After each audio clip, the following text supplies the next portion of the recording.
రాష్ట్ర చిహ్నంలో అమరవీరుల స్థూపం ఉంటే కేటీఆర్కు అభ్యంతరం ఏంటని కాంగ్రెస్ ఎమ్మెల్సీ మహేష్ కుమార్ గౌడ్ సీరియస్ అయ్యారు.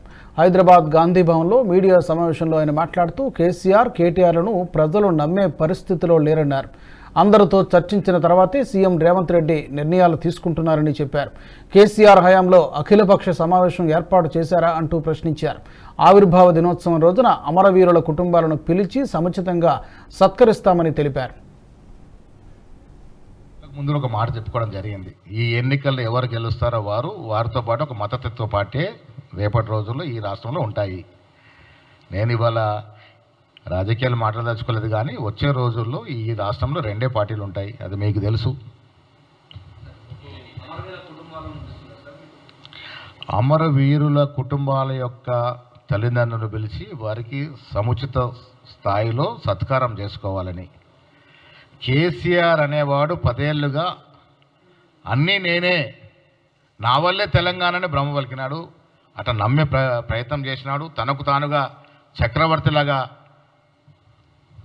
వ్యవహరించిన తీరు మనందరూ తెలుసు.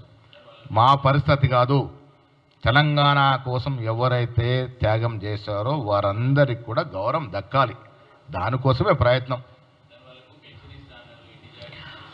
అన్నీ కూడా పరిశీలనలో ఉన్నాయి. మేము వచ్చి 3 నెలల 42 రోజులు 44 రోజులు అయింది. ఈ 3 నెలల 44 రోజుల్లో కూడా మీరు మా అడుగులు చూశారు, రేవంత్ రెడ్డి గారి యొక్క పాలనా విధానం చూశారు, ఏ రకంగా పోతుందో చూశారు. సో డెఫినెట్గా మళ్ళీ చెప్తా ఉన్నాను, ప్రజల ఆకాంక్షలు ఆశలు ఏ విధంగా ఉన్నానో ఆ రకంగా నడుస్తుంది. ఇప్పుడు పెద్దలు మల్లురవి గారు మాట్లాడతారు.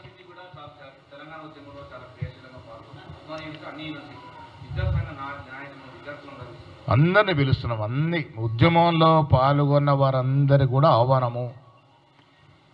ఉద్యమంలో పాత్ర పోషించి ఆనాడు జైలుకి వెళ్ళినటువంటి నాయకులందరూ కూడా ఆహ్వానం ఉంటుంది. ఇది మనందరి పండుగ, ఇది ఏ ఒక్కరి పండుగ కాదు. ఇప్పుడు జూన్ 2 అనేది ఒక ప్రాముఖ్యత మనకి. జూన్ 2న రాష్ట్రం సాకారమైంది.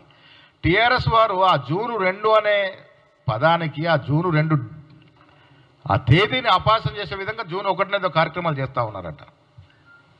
ఏ రకంగా ఇది వారికి మంచిగా అనిపిస్తుందో అర్థమవుతలేదు నాకు.